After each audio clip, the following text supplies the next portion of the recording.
How are you all? So you must be fine. After all, you are clearing prelims, right? So you are the cream of UPSC community, right? So you are not failing in CSAT. Hmm? Anyone scoring 100 plus? Any Superman here? A superwoman? CSAT, yes. Good. So how did you manage? 100 plus. So there was a time scoring in CSAT used to be like cakewalk. People would say like 100 plus, 90 plus, not prepare anything and then walk into CSAT. Then it became a death pit, you know. Anybody had that experience previously? You, how many times you died? Third attempt. Okay. I'm trying to make you laugh. So, so today's session is about two things. One, what to do in next remaining 3 months, and secondly, so what has changed over the years with respect to demand of the mains examination. So, what are the fundamental few important things that you need to do to ensure that you score very well, very good marks in mains examination, right? So, coming to what should be your strategy in these 3.5 months. Now, I'm sure you are very confident about your result that you are going to clear, but there are people who are sitting on the fence, may not be very sure about whether they are going to clear or not. So keeping in mind both of you, the immediate strategy must be to ensure that you are good in your optional subject, right? So immediately start with your optional. So there is no time, you know, later to deepen your understanding or your knowledge or concepts in optional. The very first thing you need to do, because there is 2 to 3 months gap with respect to your optional, that you are out of touch with the optional subject. So gather all your materials, whichever optional it is, and then make sure that your notes are properly arranged and start revising those notes. And then whatever previous year questions that you have already written answers about, solved or read about, revise that also. Keep everything ready for test series, right? In terms of revision, in terms of notes ready. And you must join optional test series, whichever optional it is. And one mistake what people do when they join optional test series is that they focus on too many sectional tests, right? So they want to write first like 6-8 sectional test and then go for full length test. In your case, if you are writing mains, sectional test should be minimum, like say 4, like section A 1 test, section B paper 1 similarly, and then at least 8 full length optional tests, right? 8 optional full length tests, and that too coming to classroom you should give these exams. So whichever, like our classroom will be open for you, whichever test series you join optional, take the question paper, come to the classroom, never write your optional from your home. So even somebody has enrolled online, so I request them to go to any classroom available nearby, a library or wherever it is. Go there and write full length tests. Second mistake you must avoid is chasing feedback, right? Of course, feedback is important. In the initial stages, first 15-20 days, you get the feedback, right? But after that, so don't make it an excuse that because you're not getting feedback, people stop writing. No, that happens every year. Instead of that, you will have a peer group, 2 to 3 members. Try to review yourself.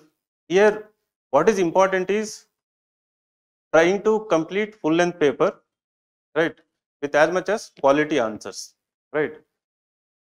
The third mistake when it comes to optional, why we are seeing so much variation in optional marks. The optional marks are getting lowered every year. The reason is in every optional there are pet topics, right? So like if I have to generalize, every optional section A, people study so much, right? In your respective optional, paper 1 section A for example, or paper 2 section A, you are very good with it, concepts, everything. And in section B, there are certain topics, or in paper 2 there are certain topics which we you tend to ignore. Either lack of materials, either lack of, teachers might have ignored those kind of topics. Make sure that every part of the syllabus in your optional subject is touched, that you have some understanding, you have some key points with respect to every part of the optional syllabus. They may not have asked any questions in the past few years, right? Past 3 years, 4 years. But if you are ignoring any, even the minute part of the syllabus of optional, that is a big mistake. Now, what is the trend? If somebody is going to write mains for the first time, what they are doing is that earlier within section A, they used to mix questions. Like one question is compulsory for all, question 1, question 5. The second question they are splitting into 3 questions and 4 questions, right? And when they are splitting it, so they are adding a part of the syllabus from the section B also in section A, right? And they are also adding a part of the syllabus which you ignore, maybe within the section A, as part of the sub question. You are getting this point. So there are 3 to 4 sub questions, like in question number 2, where after writing 1 and 5 compulsorily, you have to pick another 3 questions, right? Now you have to, when you're choosing that these 3 questions, you are confused now, because you know 2 of them very well, 1 you don't know so well, right? In every question it is like that. So you have to compromise with 10, 20, 30 marks, right? Now that is the game changer. Now assume that you have touched every part of the syllabus and you can answer all the questions decently well. So if that happens, so there lies your advantage of 10, 20 marks in optional, right? So I hope you are noting down, because in the very beginning I am saying this, these are very important. Now the fourth mistake, that in optional what people are doing is ignoring the standard sources. Now as part of your coaching, as part of your early preparation of optional when you did last year, you might have read your notes multiple times, revised everything. You might have made notes from standard sources also. Now what is expected in optional, every optional is something master level, content, like master's level, MSc level, or like honors. It says honors level in the notification itself, but the expectation is master's level. Now let us assume that it's sociology or political science. The people have the tendency to read notes, the standard notes, and then go to the exam. You write the test series, again you refer to the notes. Out of all the topics that are there in the syllabus, there are few topics which keep getting repeated every year, right? At least for those topics, ensure the most important book, the standard book, somebody might have recommended, but you didn't have time to buy it or read it, right? Maybe you can visit library, download online. There is a standard book for every optional. Refer that standard textbook. I am not asking you to read end to end, only for those selected topics. Ensure that you have slight advantage, right? Apart from the updated notes, the notes given by coaching institution, ensure that concepts or examples you have certain advantage and taken from the standard sources. So if they become visible in your answers, right, then definitely you will have advantage. Now the competition is very tight in optional, right? Now what is happening, people who used to score 300 last year, they have started scoring 220, 230 also, right? Now the exam is dynamic. What applied, what what advantage you had last year may not be available this year. You have to constantly update. Okay, so that I am seeing, because I speak to so many students. So I have seen people who used to score 300 have dropped to 220, 240, even in anthro, sociology, like that. Now suddenly what happens, like for example you take history optional. So why the rank 1 has got 306, right? Now because she got rank 1 and with history optional, and she got very good marks in 306, now most of the people will be encouraged that we should also go for history optional. Now they will not look at other 683 candidates, right? So how many history optional students have passed, and how many of them have got rank. So they might try to search, you may not get it.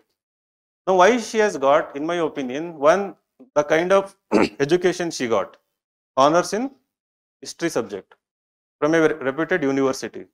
Now, her depth of understanding in the history optional cannot be matched by somebody who has done, let's say, Bachelor of Engineering from any college in Bangalore and who has taken history optional. Now, out of interest, maybe because you have material availability, you have taken history optional, but it cannot be matched because they have gone through a process where they have written papers on history and they have had so many lectures on history optional. And I think she joined masters also. I don't know if she completed, but so that kind of exposure to the subject, right? If you bring in your paper, I'll tell you, it will be evident in the introduction itself. When you have depth of understanding, that will be visible in the introduction itself, the very first statement you write. That will be lacking in most of the cases because you are already burdened with what is there in the material that you have, right? So you are actually struggling to complete, struggling to recall and put some points. Now that should not happen when it comes to optional paper. So that is why I suggested you go with full length papers where the focus is first, when you are making ready your notes, ensure that they are rich in content from standard sources. Again, not for all the topics. You should never try to do that again. It is not possible in the limited time. Only for the most important topics. And ensure that that is visible in your answers in the test series. And never assess your preparedness based on the test series scores, even in optional subject. So you may be scoring low. Now what happens, every optional whichever coaching institution or teacher, right, if they have not updated themselves with the demand of the examination, and if they think what is not repeated from their notes, right, if that is the gold standard, and if they are judging you based on their own notes, right, then you may not be getting good marks, but you might have done research and you might have included some points which they might think irrelevant or something. You are an adult capable of making your own judgment, capable of reviewing your own answer. Ensure that you do the self review, right, in such a way that you should be able to judge, like from the intellectual viewpoint, you see if your answer, along with meeting the demand of the question, is it standing out in terms of the quality, right? So this is about optional. And the last two tests, optional test, 1 week before the exam, write in a simulated environment, morning one and afternoon paper, right? Wherever you are, move out of your comfort zone, visit any classroom, ensure that you write in the classroom, morning and afternoon session, just like the way you do it in the examination. So this is very important, not only for optional, for other GS papers also, because my first point with respect to this orientation or session. Now, again, you will be training yourself, you will be preparing yourself with respect to lot of knowledge content, right? You will read notes, you will try to remember, you will try to recall, you will try to write. Now, in the actual examination, because you have written prelims, you know that the dynamics are different. In the examination, in those 2 hours, in those 3 hours, the situation is always different. My suggestion, along with this focus on knowledge, what you are reading and gaining, ensure that your mind and body is ready for those dynamics that happen in the examination center, right? The competition gets eliminated in those 2 hours and in those 3 hours, right? So something happens, you might get nervous, right? You may not be able to recall as effectively as you are able to do so in your home, in your room, in your classroom, right? So every test that you write should be treated as the real examination, right? The mind should work like that. And when you are writing the answers coming to examination, so whichever test series you join, like I'm not asking about you join IVL or anything. So whenever you take the question paper and come and write, so there are 20 questions in general studies papers, right? So out of these 20 question papers, most of the people will be trying to complete the paper. The race against time. You want to complete all 20 answers. So you want to write answers to all 20 questions. So that is what is there in your mind, like, because whether you have practiced or not practiced, when you are writing, that is there, right? So that shouldn't be there.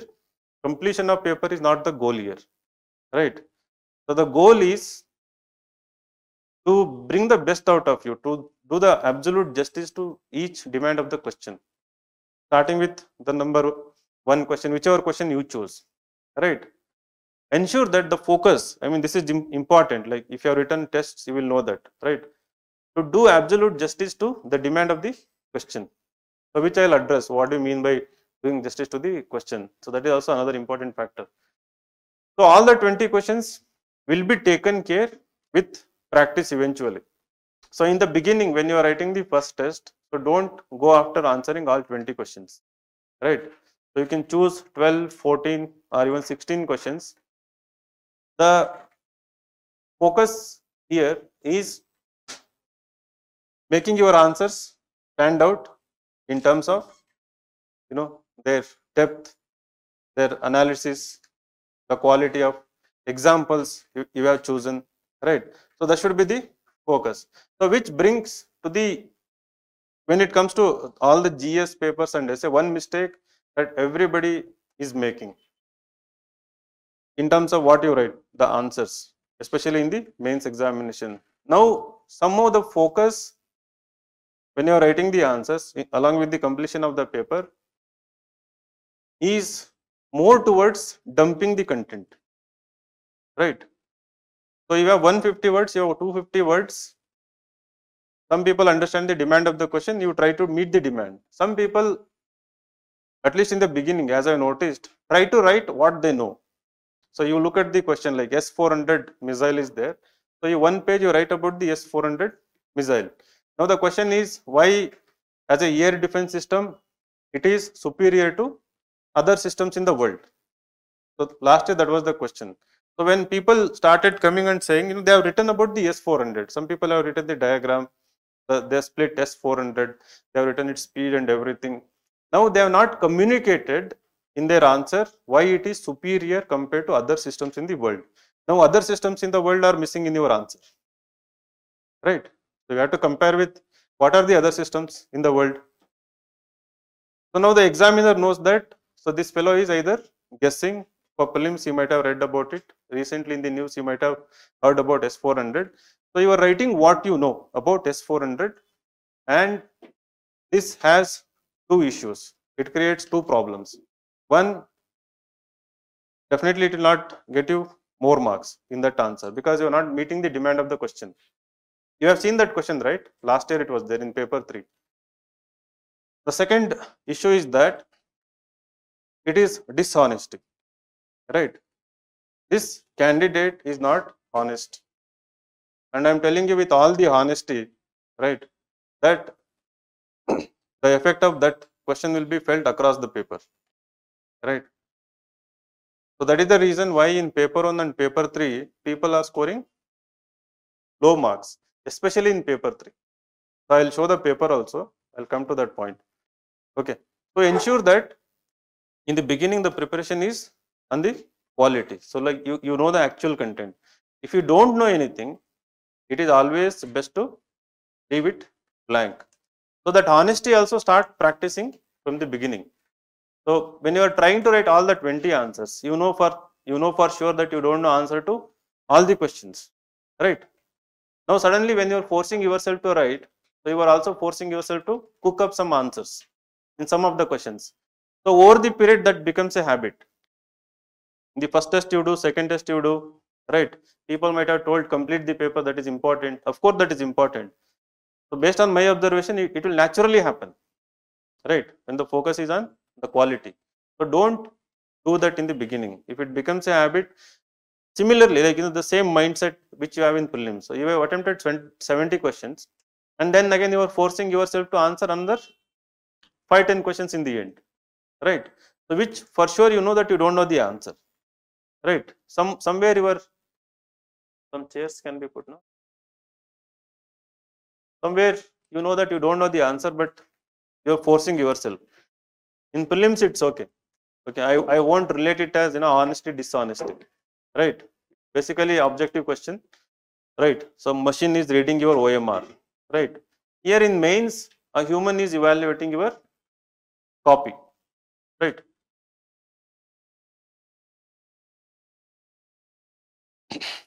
So when it comes to GS answers, so what is missing? The mistake I was talking about is somewhere you have started dumping your content, right? Putting more number of points.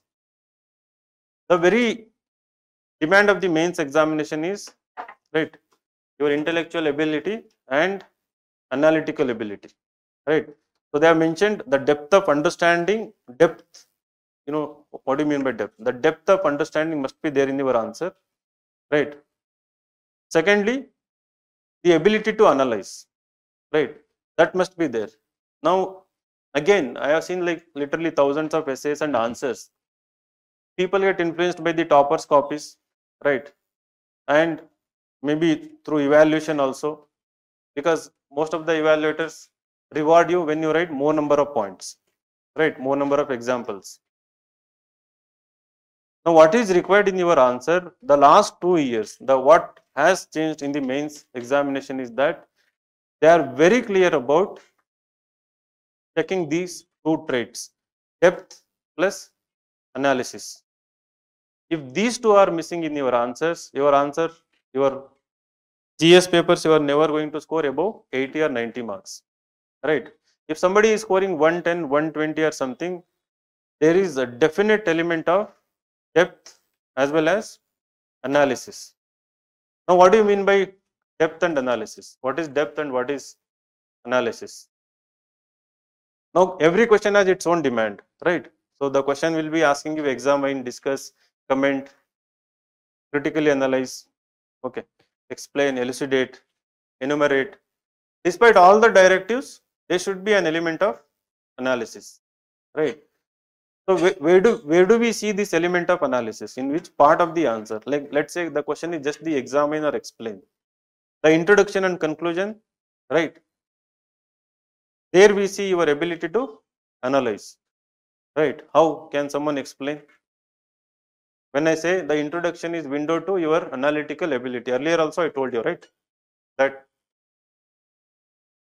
by reading your introduction, we can gauge, the depth of your answer. So here, okay, the nature and standard intended to assess the overall intellectual traits and depth of understanding of candidates rather than merely the range of their information and memory. The very first line. Now, in most of the answers in test series or wherever, the range of, their information and memory is more dominant compared to the first part, right? So that is where the focus has shifted. People want to write more examples, more diagrams, more charts, more flow charts, Venn diagram, right? So where you put random facts may be relevant to the question also. Now, from that range of information and memory, you have to shift your focus to depth of understanding and your ability to analyze, right? So, the nature and standard of questions in the GS paper 2 to paper 5 will be such that a well educated person will be able to answer them without any specialized study, right? So, what you do? You do specialized study, right? But the focus is on making notes, reading notes, so much, which should be there, right? Now, the focus is not on thinking, using your common sense, using your wisdom, using your experience, and coming up with sensible analysis in your answers, right? So now, when you have prepared so much about art and culture, so when you are very well aware of all the arts, architecture, right, whatever related to art and culture, the very first thinking is to recollect the fact, example, right? But based on the range of information that you have, can you make analysis out of it, right? Can you come up with arguments? based on what you have in front of you, the examples and the facts, right? Well, writing answer, that is not the focus. Am I right? In most cases, right? So again, because the first mistake, range of information, so that ability to recall the information, the knowledge you have, from that information, giving arguments in your answers, right? I'll give the example of the introduction, right? So whenever there is a random question, like the question 5, the process of desertification does not have climatic boundaries, justify with examples. Now in the introduction, though it is a geography straightforward question, right? So most people, what will you write in the introduction? You will start with the definition of desertification. So desertification is the process of whatever, right? So that is what you start with. Now that is not the introduction, right? The question is not asking what is desertification, right? So it is asking the process. It has given a statement, right? Now Pala period is the most significant phase in the history of Buddhism in India. Enumerate. Now the introduction could be, you might give the range, date. The Pala rulers ruled between this year and that year, right? Or you might talk about a sentence on Buddhism or something, right? Now, what is the ideal introduction for this question? Pala period is the most significant phase in the history of Buddhism in India. Enumerate. Now, look at the question. The question is enumerate, right? It is asking you to write the facts. Basically, what were their achievements? Why it was significant? So, you have to write maybe around 6 to 8 points in the answer. Now, what is the kind of introduction that is expected in this answer? So, what is the relation with Buddhism here? The question is, Pala period is the most significant phase in the history of Buddhism in India. In the history of Buddhism. So it is not asking about, it is in the history of India, right? History of Buddhism. Maybe, like, okay, good. So that line would make me more sense, right? Because directly you are giving certain concept here, right? The most significant aspect, right? Suddenly that will trigger my thinking now. Okay, so they were the last patterns, they were last, savers of Buddhism, or but followers of Buddhism, patterns of Buddhism, right? Definitely, if they were patterns, they might have done so many things, right? So instead of starting with a very fact, highlighting, what the fact or example, start with the concept, right? Now, coming to the question of desertification, the process of desertification does not have climatic boundaries. Justify with examples. So, instead of starting with the definition of desertification, now the question is saying that it it does not have climatic boundaries, right? So, why is that? So what triggered it? Hmm? So, yes, in the introduction, two things should be evident. Number one is the context, right? So, in the introduction, start with the context of the question. Now, you know the context of the question. So, why the question has come? Why the issue of desertification is important?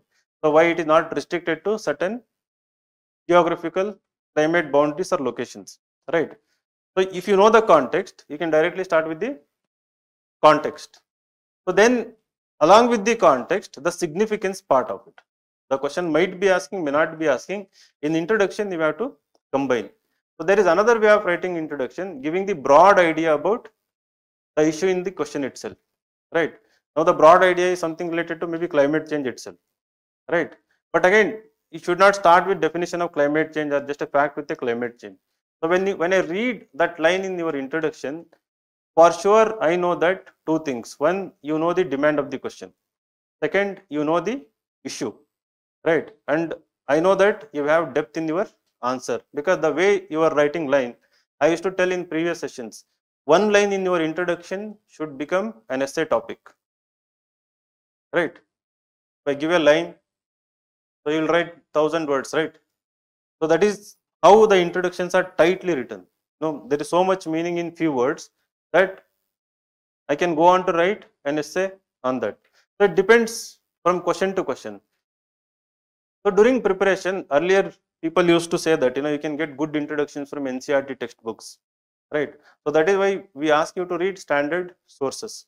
So when you read a standard source before any chapter, if you read the introduction part, you will get the glimpse of the entire chapter. So what the author wants to convey, so what you want to expect, right? NCERT does that, Deepan Chandra book does, but Spectrum will never do that, right? Lakshmikant will never do that, whereas DD Basu will do it. Got it? So for important topics, my suggestion is put extra little effort and ensure that you gain your knowledge from standard sources. If that extra effort is missing, right, I don't think you will have the advantage. Now look at the marks. Now the topper has scored 932 something in mains. Now what is the next second highest marks? I think it's around 870 or 880, right? There is 50 marks difference. Similarly, it happened last year also. So after the difference between rank second, rank third, or even rank 30 is very small. So it's in the margin of like 15-20 marks, right? The competition is so tight. So you have to be 800 plus if you want to be in top 100, right?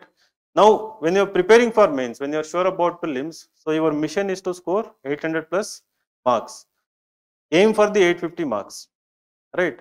So that getting 850 marks, let's say like on a, like how it might happen. So number one, the target in essay should be going by the last year trend. How much?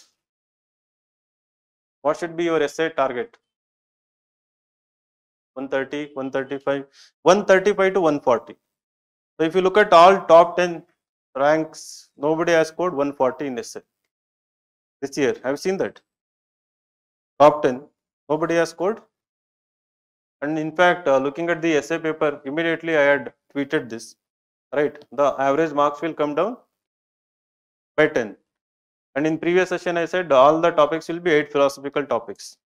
Somebody has said, so this year mains, that was 1 year before the mains, I had told this year all the 8 topics will be of similar nature. So when the essay paper came, I tweeted saying that, so the highest marks would be between 135 to 140.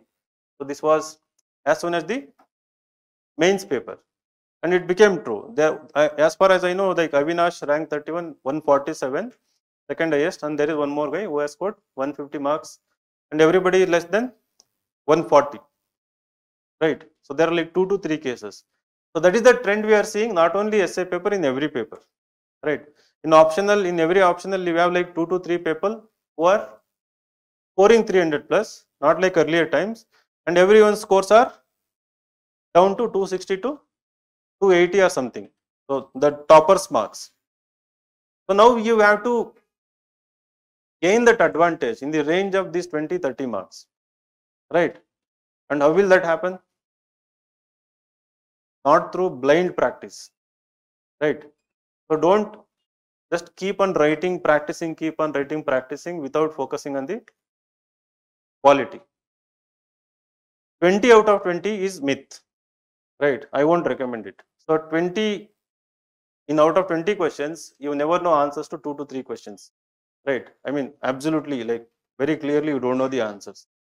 So let focus be on 16 to 17 answers where you try to bring the quality in GS papers. That honesty is rewarded. So I have experimented, like some people listen to me, right? So I tell them, if you don't know anything, you leave it. So then I'll tell, if you have left those questions, again after writing mains also people come and say, sir, I left these 2 questions in GS3, I didn't know anything. I'll guarantee you it is 90 plus for you, right? And 99% of time it is like that. And the one who has attempted 20 questions in paper 3, who comes and claims, like boasts that I was able to think something, come up with something, right? So you have written some relevant, but not according to demand of the question, right? So their scores is in 80s or like 75 or something. And there are instances, if somebody has, written beating around the bush kind of answer or more dishonest kind of answers, they are penalizing also, right? So people say, they might say they are clueless about why they are penalized. One is poor handwriting if it is illegible, right? Second one, if they notice that across all the papers, you have the habit of right? Just making up things, cooking up things. That is also penalized. So you should be aware of that. So avoid that tendency. Now let us come to the essay paper. Now essay paper, how will you ensure that you score 140? So I was talking about 850 marks. So around 130 to 140 in essay, right? On an average 100 marks in GS papers, right? So 410 to 420 you should be aiming in from 4 GS papers. So that is around 560 marks, right? And then in optional 280 should be the aim, right? How much it comes? 550 plus 280, 820, 830, right? So if your strength is GS2 or of course GS3 I cannot say, GS4 136 is the highest score, again topper one. So they have given till 130 plus in GS4. So that has been there. Every year we see few people scoring 125 plus, right? So in ethics paper, if you have scored in previous attempt 90 or 100, there is always scope for 20 to 25 marks improvement.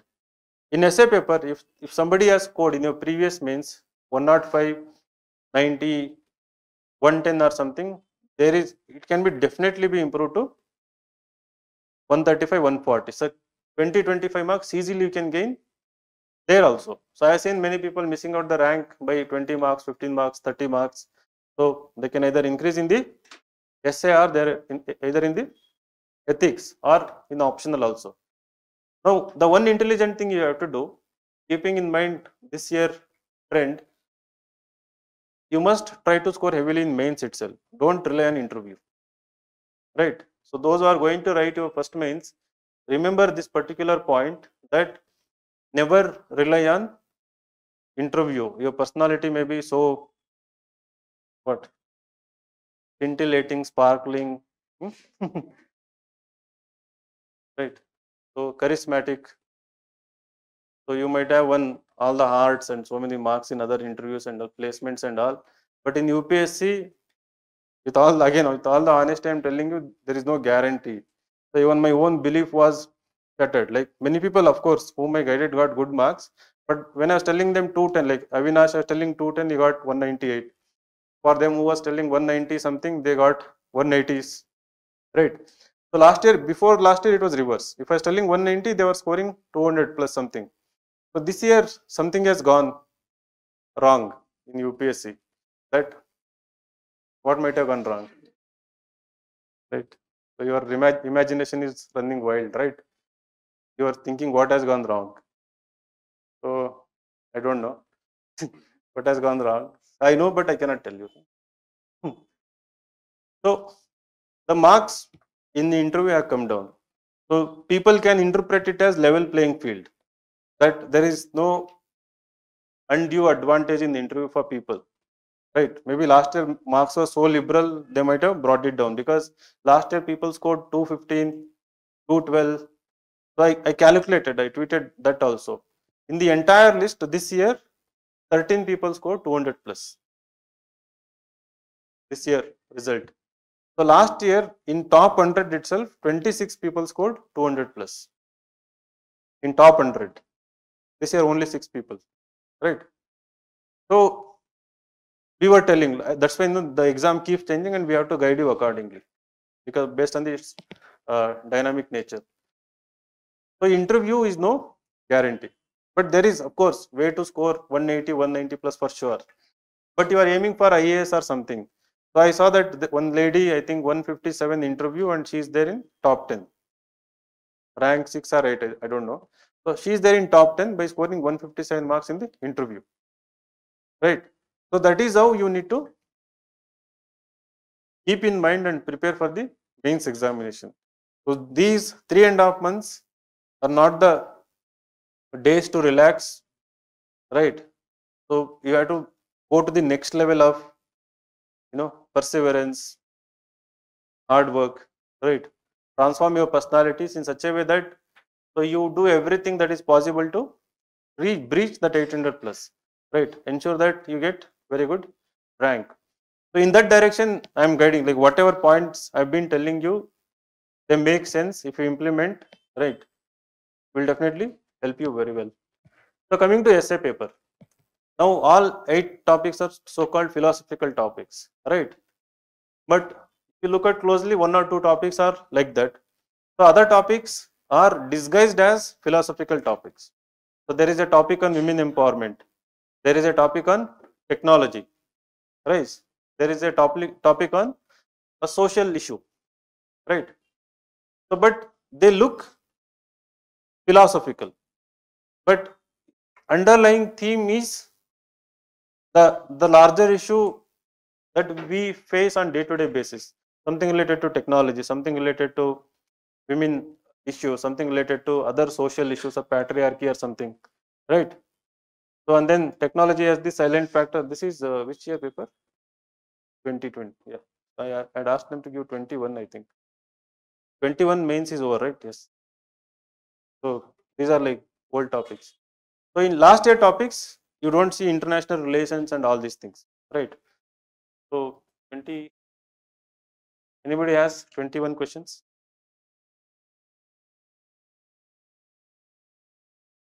Anyway, leave it. Now, how do you prepare for those topics, right?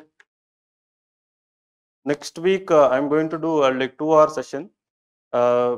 Like I'm going to do 8 sessions on essay, free of cost for those who are writing mains. Right? You can give money if you want, but right. So pandemic time, right? So and then around 4 to 5 sessions on ethics, right? So how because this is basically a general session, I don't want to dwell into depth. So in those sessions, what I'm going to do is that thematically, do sessions like first session will be about structure, presentation, what kind of depth, how will you bring, what kind of sources and all. So other sessions will be based on the themes. The last 10 years, I will divide them into themes. Essays based on certain keywords, values like knowledge, wisdom, love, kindness, success, right? Reality, morality. These are the words they play with. Even randomly, if you see like last year also, the mindfulness, that word is there, right? So the being human and humane, so life, humanity, mindfulness, tranquility, simplicity, right? So this is not the trend, like they totally changed in 21. The kind of topics are not there. So the topics surround on these kind of words. Now, just to give you a hint, like how effectively, how best you can write in your essay is that be very good with your ethics syllabus, right? So I was talking about start with optional. Secondly, start with ethics, right? So if you are good with all the components of ethics syllabus, the basics of ethics syllabus, you can write good essays. Now that is the demand in the essay topics, that you bring an ethical argument, a philosophical argument in your essay, right? But most people get carried away. Like there was a topic last year, the hands that rock the cradle will rule the world or something. So most have written only the women empowerment component. So there was no this philosophical element, this element related to even the ethical dimensions. So within philosophy, we have moral philosophy. Philosophy has so many other things, right? So that component is missing in most of the essays. That must be there.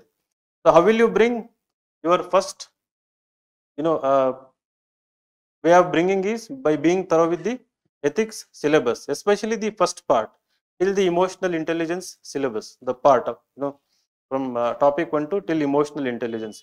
If those topics are, so you notice that in actual ethics paper, emphasis on this part is low, right?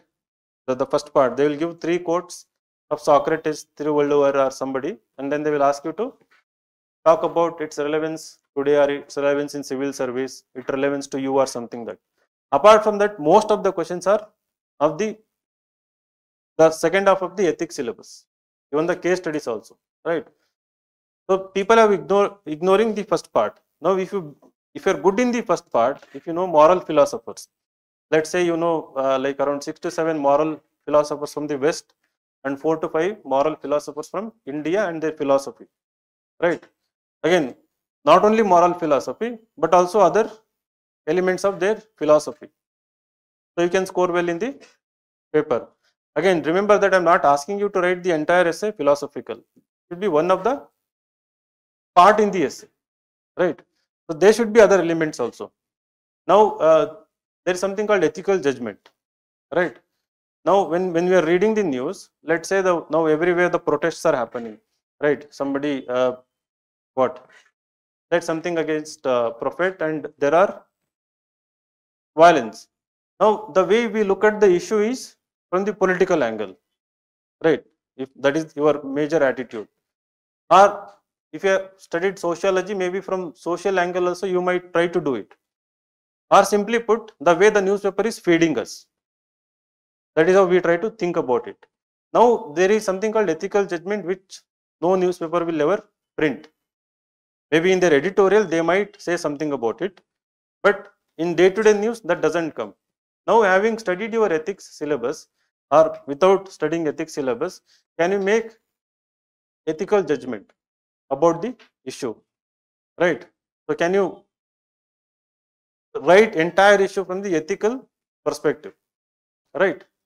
So that if you do it on day-to-day basis for selected topics, right, your answers in case study will also stand out, and also in essay, whatever topic they give you, you can bring that element in your essay. Again, because over the years, the you know, because toppers have recommended something in essay, the originality is completely lost. So you have this approach like temporal or spatial approach, right? You have this pestle approach.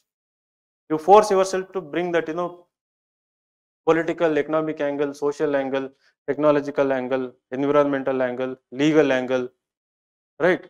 So it's so predictable. Now those essays which are not predictable, which do not follow any kind of pattern, are given more marks, right? For me, that itself is originality in your essay, that your mind is not bound by any kind of framework, either given by coaching institution, given by a topper, right, or given by any standard book also. Somehow you are using your mind on your own to come up with arguments, to come up with ideas in your essay that are kind of fresh to the reader, right?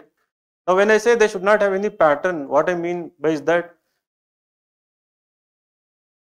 people might have told you, write thesis statement, write subheadings, something else. You may write, may not write, right?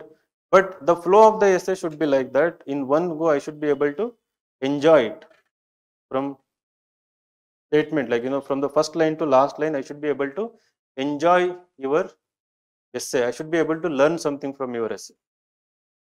I should not see the obvious in your essay, right? That's what people do. You already know, right? And artificially inserting economic angle or political angle, and within that writing any current example that is so obvious that everyone is writing. You don't know, for your level you might be thinking that that is the best you are able to do it, right? But always think relative to the competition.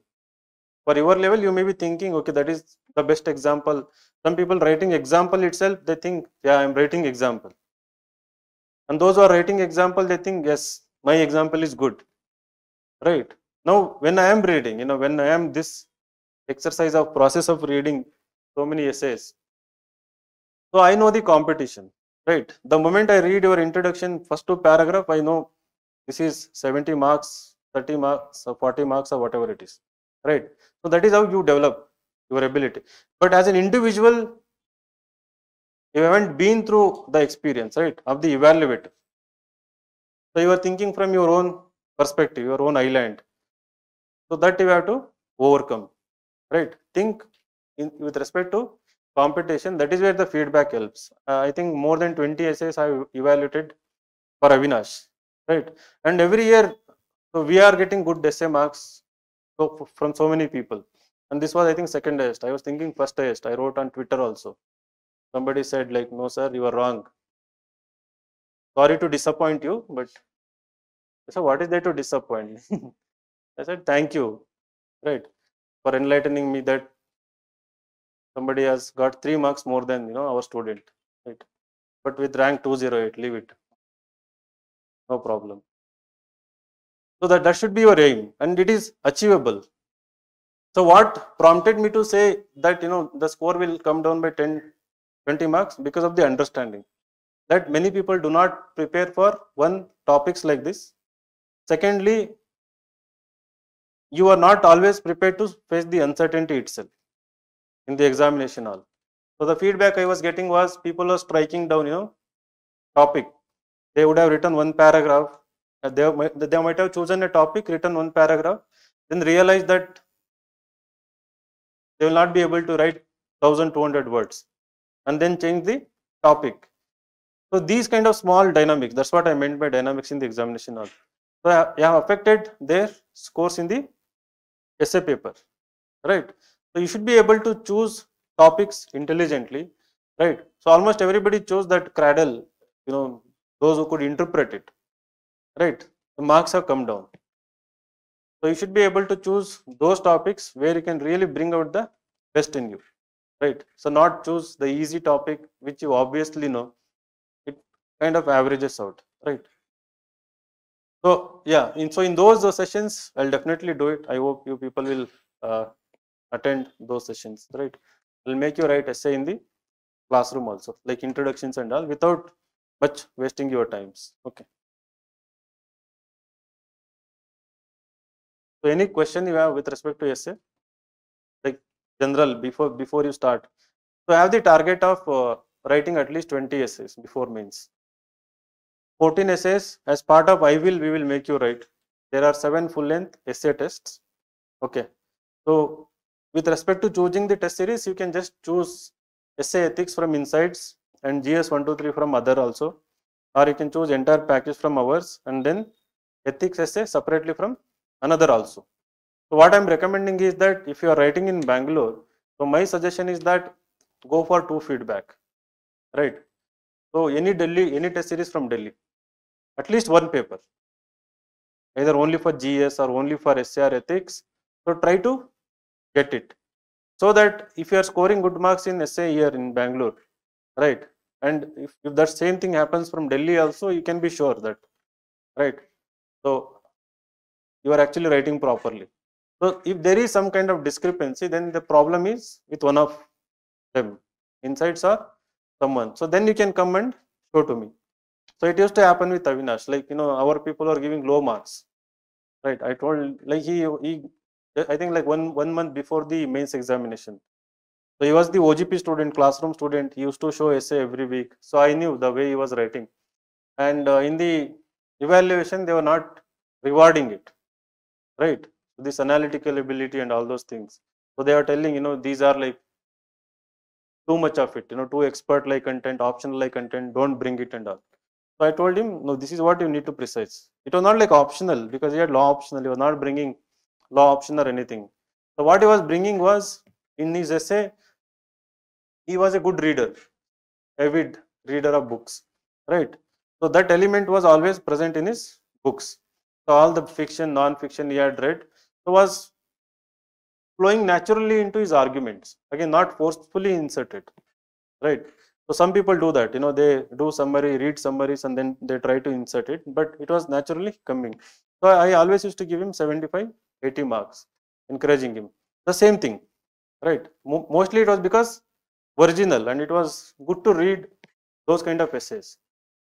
So evaluators may not understand, but if you know that you are really written good, so you can come to me and you can get it validated, get the feedback, get evaluated. So that is one thing. So write at least 20 essays before the mains. 14 as part of this. Another 6 every week. You can choose any kind of challenging topic and write an essay. That is very important, because you look at the marks, like it is either 100 to 110 or 130. There is gap of 20 marks, right? So that jump of 20 marks can be a big game changer in your case, right? In terms of getting rank, cadre, or anything. So in every session I used to tell, so when you're preparing for the mains and when you have the target of 850 or 800 plus marks, so you have to fight for every mark, right? You have to prepare with such kind of precise focus that everything you are doing is to maximize your marks, right? So after people become toppers or after they fail at the interview stage, not failing but not making it to the final list, so when they look at the marks, it always looks like a little more effort they could have put it here, right? They realize and we see that, right? If that was done, they would have been in the list, right? The entire, like how many years would have been saved, how many months, right? You're all aware of that, right? The value of time. So general studies paper 1 and general studies paper 2, they on the surface look more factual, right? They look more static, more factual. Don't be fooled by it, right?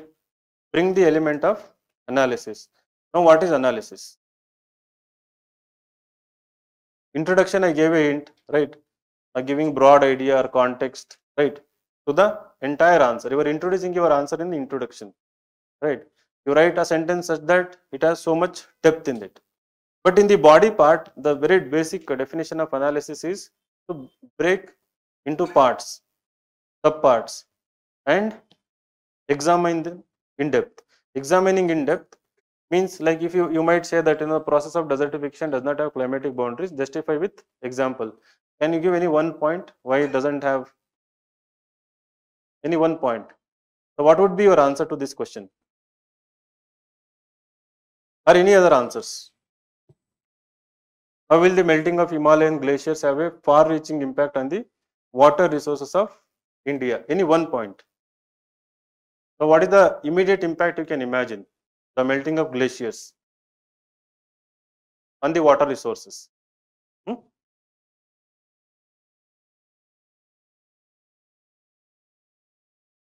Okay. Okay. So what is the question? The question is about impact on the water resources of India. See, again, read questions very carefully. The question is not about impact on the physiography of India or geography of India. Impact on the water resources of India. Will it make water resources more abundant? Will it make more scarce? Right? So what kind of impact it will have on the water resources, the melting? Of course, the flood happens. When flood happens, what is the impact of flood on water resources? Will it recharge more groundwater? I'm just asking, I'm curious. There are many people who have read geography. Right. So now let us assume that, not assume, the point of course is melting of glaciers might result in frequent floods. Again, a very powerful floods, right? So which can act as a big disasters. Now, how do you analyze this particular point? How do you break that point into parts and subparts? So that is what you need to write. So you might write one point that it will result in frequent recurrent floods, right? Especially in the northern plains or something. And then you will move to, then you can give example, maybe a Kosi flood or some Ganga Yamuna flood or something. And then as an example, right, you will move to another point. Now that should not be done. So within this point, so what is analysis? Further break it into parts. So like I have forgotten my geography. So can you break it into types of floods within that? What kind of floods, right? And what will happen to the water resources? Now water resources is available for irrigation, right? Available for navigation, available for drinking water purposes, right? What is that implication for the water resources? Now the floods is there, what will happen, right? After that, you are writing an argument, you are validating the argument, and going depth into that, and then you are suggesting also, right? How can it be prevented or it can be capitalized? If there are more number of floods, how can it be capitalized? So this is the point. Now instead of writing 6 random 1, 2, 3, 6 points, go for 3 quality points with analysis. You don't have to write 6 points and then divide your, in the end, before conclusion, way forward, right? Everybody writes way forward. So there you will try to bring the suggestion part, but in the analysis, then and there. So you know the problem, you know the solution, and you highlight then and there itself. And don't write everything in the point format, right? Somewhere writing things in the mix of paragraph and point format is required, because so last 3-4 years what happened, topper started writing in point format and everybody started following that, and then next to point format came the diagrammatic representation, right? So there was a rank one, his copies became popular, and then you would draw flow chart, sun diagram, boxes and all those things, right? That is not rewarded. Evaluator like to experience your answer, right? Experience your answer. Just like essay, when the flow is good, where the flow should be good, even in GS answers also, from introduction to conclusion, there should be an organic flow in your answers. You cannot just randomly create parts and put some facts and move to next answer. You have to communicate. In the earlier answer also I said, right? Communicating means using those transition sentences in your answers. I hope everyone is getting this, or is it flying over your head? Everyone is getting this. A transition sentence. What do you mean by transition sentence? So you move from one point to another or one part to another. You have to tell me that why you are moving from this part to another part. Can be 2 reasons. The question itself might be having 2 to 3 parts, right? Or it may be a statement based question. You are dividing it into parts to communicate something, letting me know that this is the demand of the question, right? So that communication should happen and should end with a conclusion, again, which is informative, not like thus desertification doesn't have any climatic boundaries, not something. So in questions like this, you are not ending your conclusion with a suggestion or anything. It is with some kind of a warning, a kind of futuristic implications, right? Now, if you don't do anything about it, what could happen in the future, right? So for that question, that becomes a very good conclusion, right? That is one of the ways. Secondly, second conclusion, like which can be more informative, is that so what collectively we can do about it, right? In the suggestion part, you have written individual points, right? So can you bring some informative idea in the conclusion, saying that should we blame the government itself, always the government, or should we blame only the climate or anything, or is it responsibility of then who all, like again, it should not be a general statement here. So you have to make it, some value addition should be there.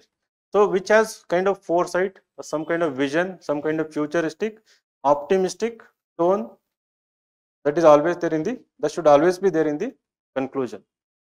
Never write, again, when you are ending the answer, so never write a sentence for the sake of concluding your answer.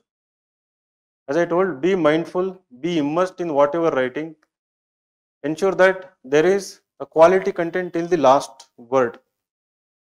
You are giving the best till the last word, right? So I should feel happy, even when people think that people don't read conclusions, right? When you are writing answers, some people think that they may not read conclusion, I'll write one sentence or anything. So that attitude of giving up after writing your body and writing any sentence is not good in your answer, like it's not rewarded. So that is where again the competition. So half mark, 1 mark in every answer you can maximize, right? Yeah. So paper 1 and paper 3. So even these factual kind of questions, that analysis part should be there. That is the major takeaway of this session, right? So you have to bring it, read NCERT textbooks again, not just random small notes that you have made, right? Or any issues related to that. You know the tendency of UPSC, they ask one static topic linking with the current affairs.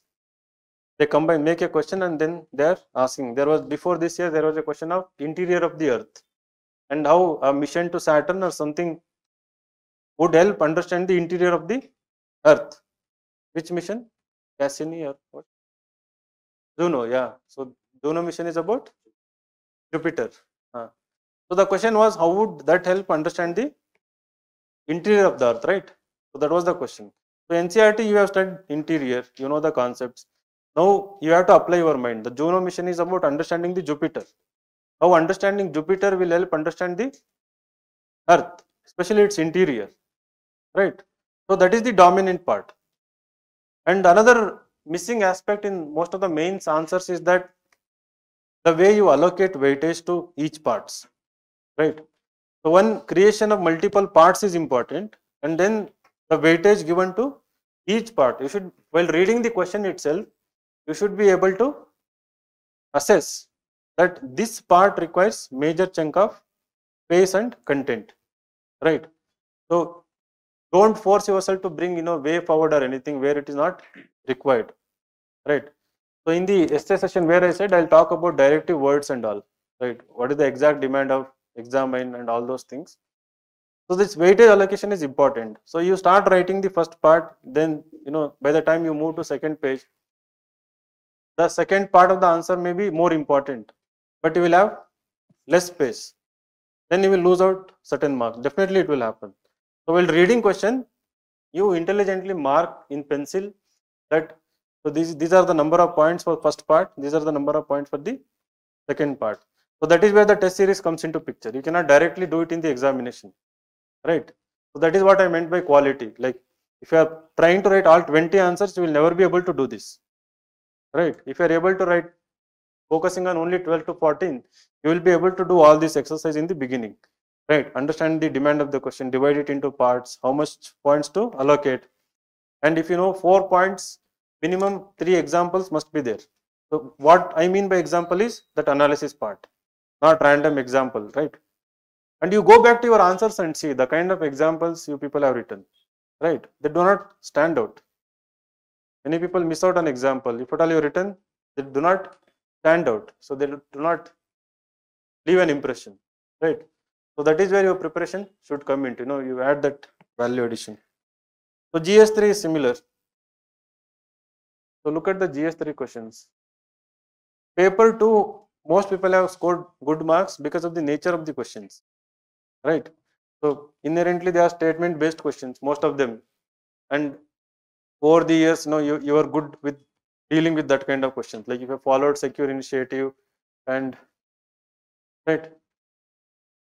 But here they took you by surprise, I think. Again, this is last year question. No, this is again 2020 paper, I think. So the first question was about in 21 about GDP only. Huh? What was the first question? That was the revenue deficit, and second question, the computation of GDP. Yeah, how it has changed compared to 2015. So that was the first question. Of course, there is a question on GDP also. Previous year there was a question, and it follows the pattern of the syllabus. So there was the question on budget. The second question in touch also.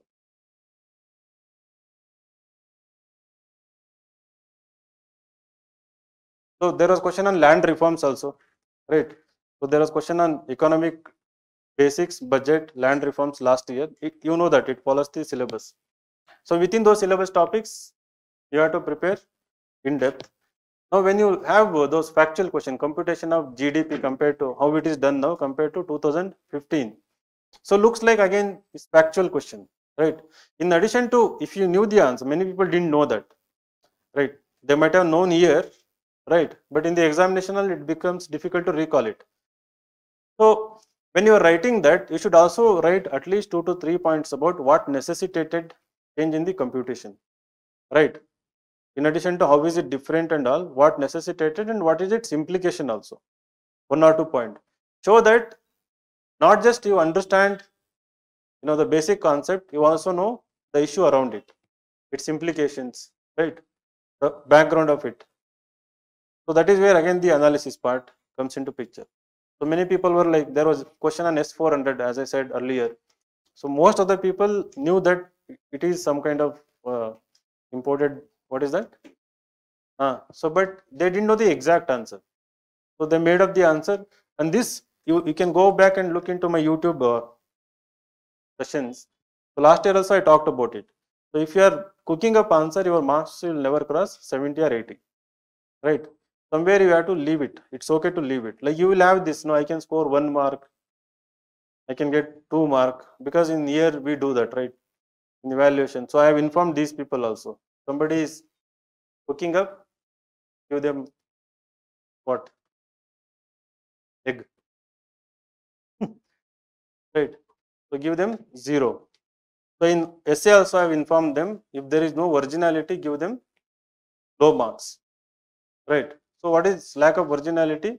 Same, repeating, what happens if you are writing essay in the beginning, and if you are writing tests on art and culture, history and all, you will tend to bring more arguments from modern history, art and culture in your essay, because your mind is so much, rich with culture, art and all these things.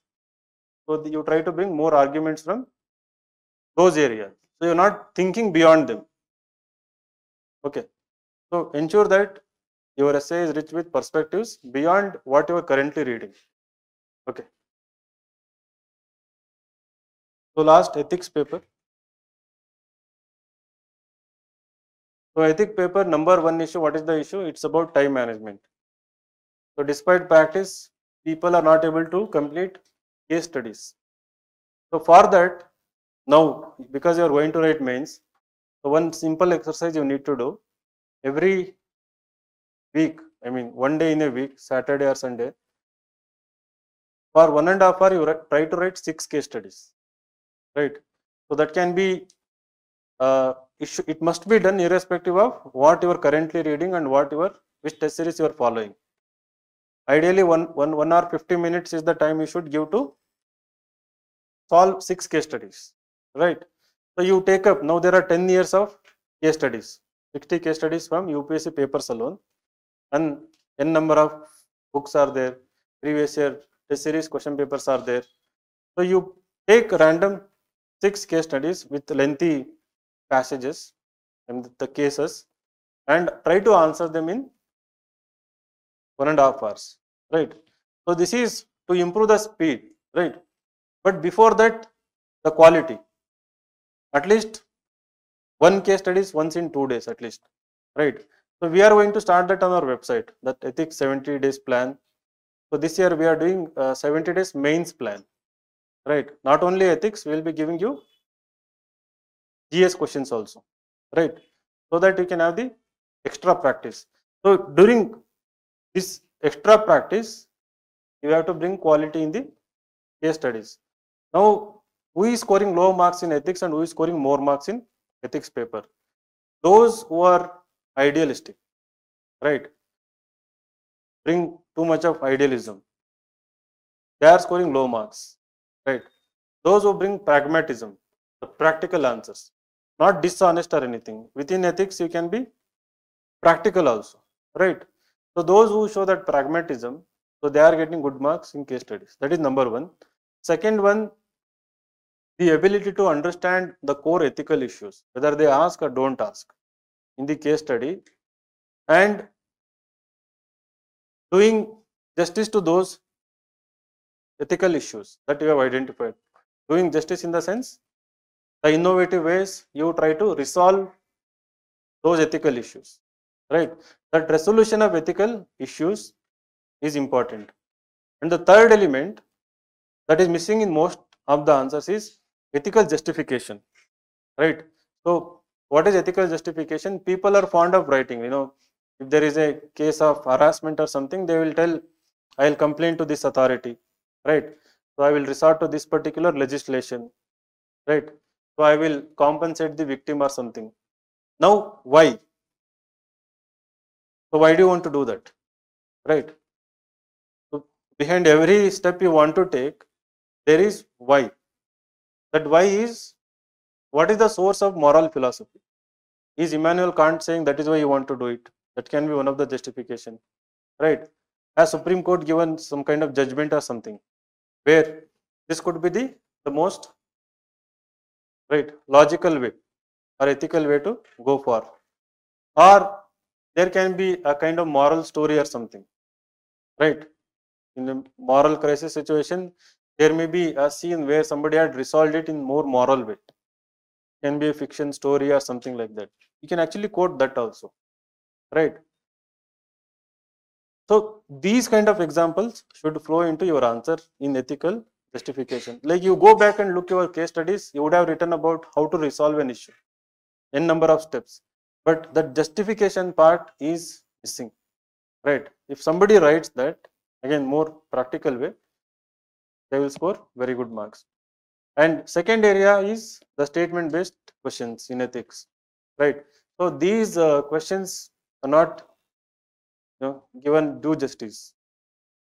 I treat them as small essays, 150-word essay in the ethics paper. In essay paper, I'll go back to essay paper, two elements must be evident. That originality I said, different perspectives.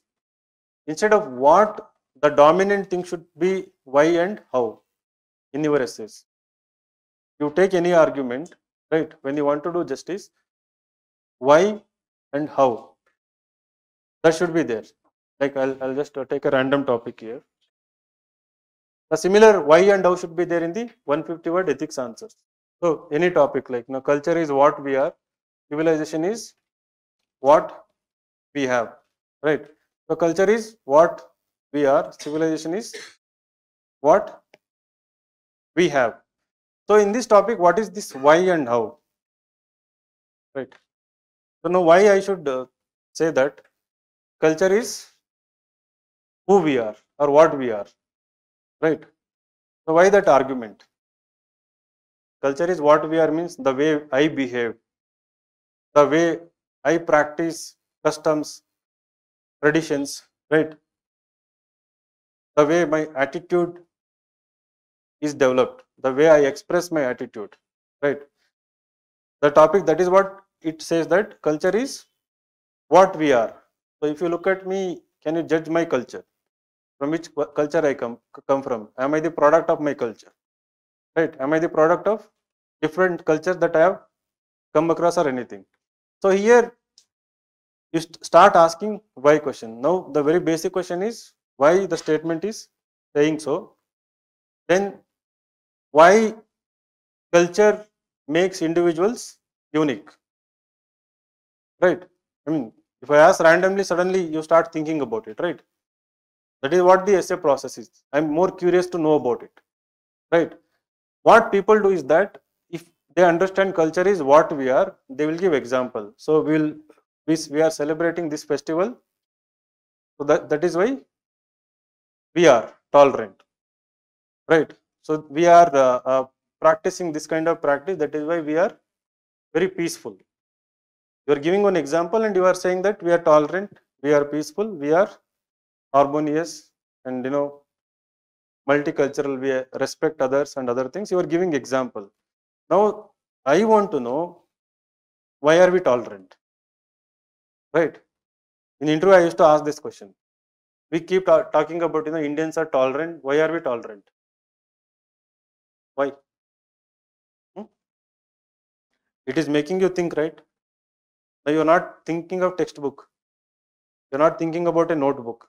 You are not thinking about any kind of notes when I ask this question. So what is your mind trying to do? It is trying to imagine. Suddenly the neurons are triggered. Now why are we tolerant? Like you start linking it with so many things.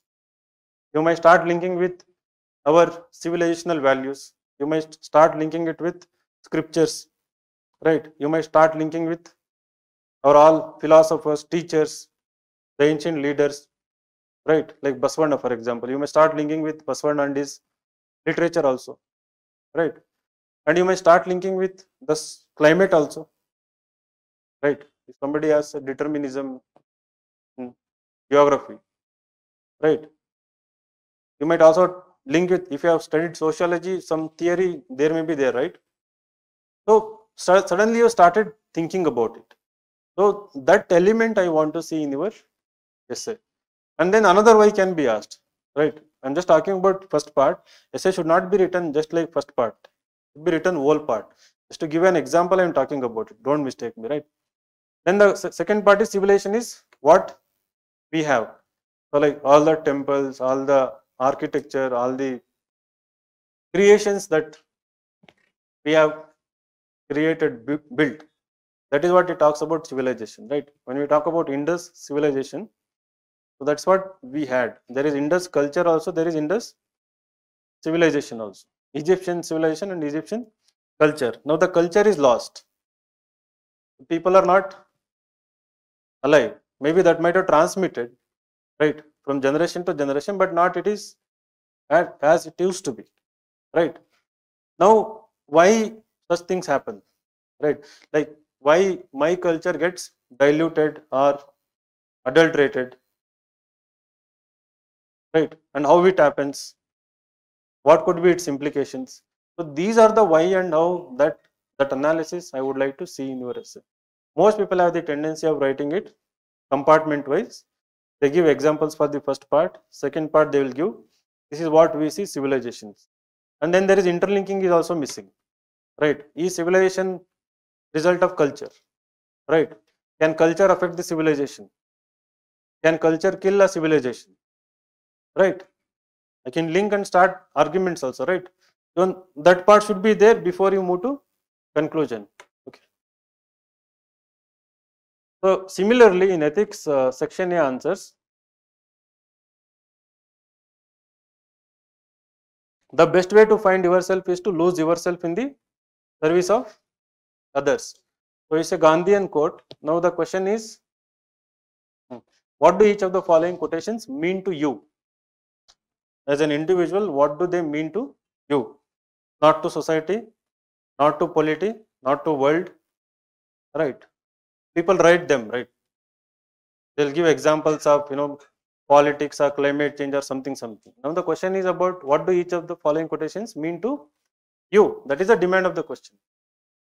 But if you look at people will write examples, the best way to find yourself is to lose yourself in the service of others.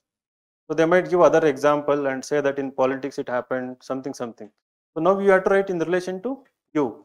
So within that, what is that why and how in this question? Now, why the best way to find yourself is to lose yourself in the service of the others. Now, why service of others? One argument. Right? You can be just an individual, the individualism, right? So you focus on your self-interest. You look after yourselves, right? Why you need to focus on the service of the others? Now, when you focus on the service of the others, how you are going to find yourself? What do you mean by lose yourself here? Right? Lose yourself. Is it talking about? It is basically about the self-discovery. The statement is about. The best way is to find yourself is to lose yourself. To understand yourself, to discover yourself. Again, discover what? Discover your true identity. Discover true purpose of your life. Right? Discover true potential of your personality. There are three variations, right?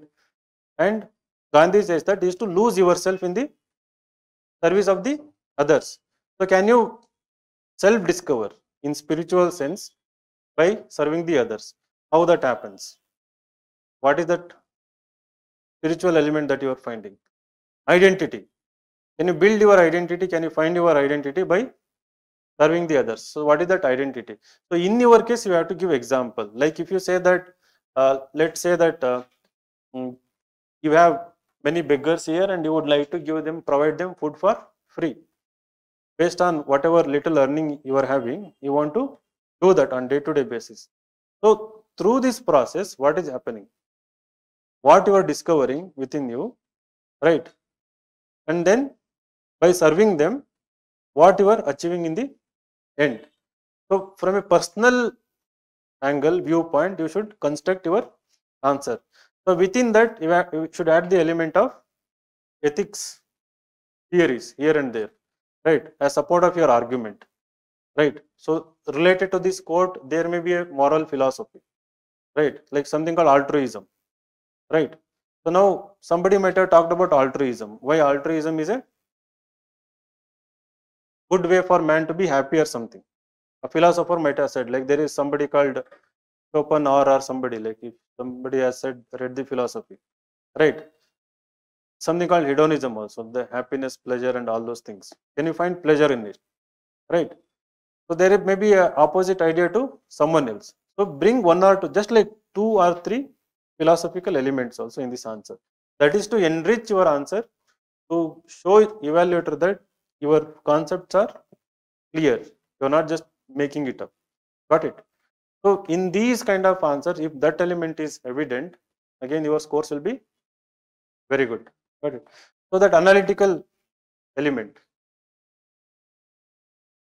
So case studies I talked about is more about making them more comprehensive with more ethical issues, ethical justifications, and more practical ways of solving the problem. Right. So anybody who comes across as idealist, both in ethics and in interview answers also, you are not given good marks. In the interview also, you should come across as a pragmatic individual. Right. So any doubts? So I have summed up so many things. Right. Do quality writing practice, not the quantity in the beginning. Right. And then the kind of quality questions you face also matter. Okay, something challenging. And even when the questions are not challenging, can you make your answers like that?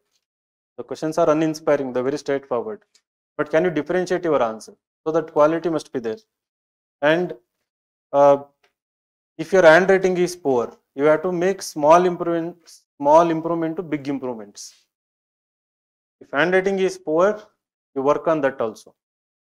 If you want to be in the competition, if you want to see your name, even that also matters. Right? Legible, like handwriting, not I'm talking about beautiful handwriting, it is legible handwriting. So you may have a habit of writing a letter in a different way than it is in the alphabets, right? You will have that, right? I might look like J, right? T might look like F, right? H might look like N. Something will be there. Identify what it is and eliminate in the beginning itself. Don't trouble the evaluator. They don't have patience, when they are evaluating. They'll make fun of you. So you cannot question. People apply every year RTI. Give me my answer copy. I expected 120. Why are you giving you 80 or 90 or something? Right? UPSC will never give you your copy. You have no way of getting to know why you scored low marks. But from my viewpoint, like what I've experienced is that there is always some kind of mistake on your part. When it comes to mains, so don't blame the UPSC. Right? So it is not random. Right? In interview, to some extent, I easily accept. But in mains, it's very objective way of assessing, and this clear demand is there. So what I showed in the beginning. In most cases, that is missing, and that is why we have few individuals with so much good of academic exposure, so much good of so much depth in their subjects, making it to the list. So this I'm coming to know through interview process. So I have DAF in front of them, and you can correlate with, you have good academic background, right? I mean, which you can achieve also. There are people without good academic, but who did hard work and brought that kind of depth also. They are also there, right? But that effort is not seen because you are getting carried away with herd mentality. What previous topper did, you want to do it, emulate it, blindly follow it, not discovering your own true potential or strengths is not visible. So focus on that element. You will definitely get the advantage in mains, right? So these are the things. Any questions? Compulsory languages. So I usually suggest practice 5 to 6 years of papers, right? So let us take it like a CSAT paper now. Now the paper is easy now, right? Now don't take it for granted. So you may be already very good with Kannada, right? or any language that you have chosen mother tongue, or even the English paper, just like for GS papers, at least 2 to 3 full length papers from previous year you practice it. And if you are somebody Kannadi in Bangalore, it is a common phenomenon, right? Kannadigas are not Kannadigas in Bangalore, who I studied from Kendriya Vidyalaya, all these Canadian international school. So no Sanskrit, no Hindi, no Kannada, right? English or English. Well, they have this French or German and these other subjects. So now suddenly they realize after learning so much English that they want to do UPSC, right? So now they don't know other language. So they speak but their parents understand, right? Not the others. So now they want to go with either Hindi or something. So if somebody is belonging to that kind of creamy layer, so you have to practice more. So starting now, you take up whichever language. So don't ignore it. It's a very serious thing. So start like some 10 full length papers and any guidance you want to take, definitely take. Don't ignore it. Any other doubts? The only doubt is, will I clear or not? The biggest doubt. You're so sure of now the keys cannot be believed. See the UPSC is so beautiful, right? So you're scoring 110 plus, still you have doubt. So today morning, one person who is in service, he said, he's based on my cutoff prediction, is like 15 marks above. So everyone is saying the cutoff will be 90, 95 or 85 plus or something. So do you stand by your prediction that cutoff will be that low? Said, you take the screenshot, right? So I have so much firm faith in what I'm predicting. It can never be more than 82, right? It will not go above 82, right? So even with 10, 20 marks advantage based on the keys, you are still doubtful. Earlier it was not like that. It was so predictable, right? So which is keeping you on your toes, that you cannot take anything for granted. So that is why UPSC is beautiful. Any other doubts? I see so many familiar faces, so which means the people I have guided are clearing. No, the institution who have made use of insights, they are confident of clearing prelims. Sir, no. See, it doesn't come out like. If I say yes, you will get more admissions. So all are selfish people. Any doubts? No doubts, absolutely. Fine, wish you all the best. And take everything that is told in this session seriously. Implement them, follow them. Okay, thank you.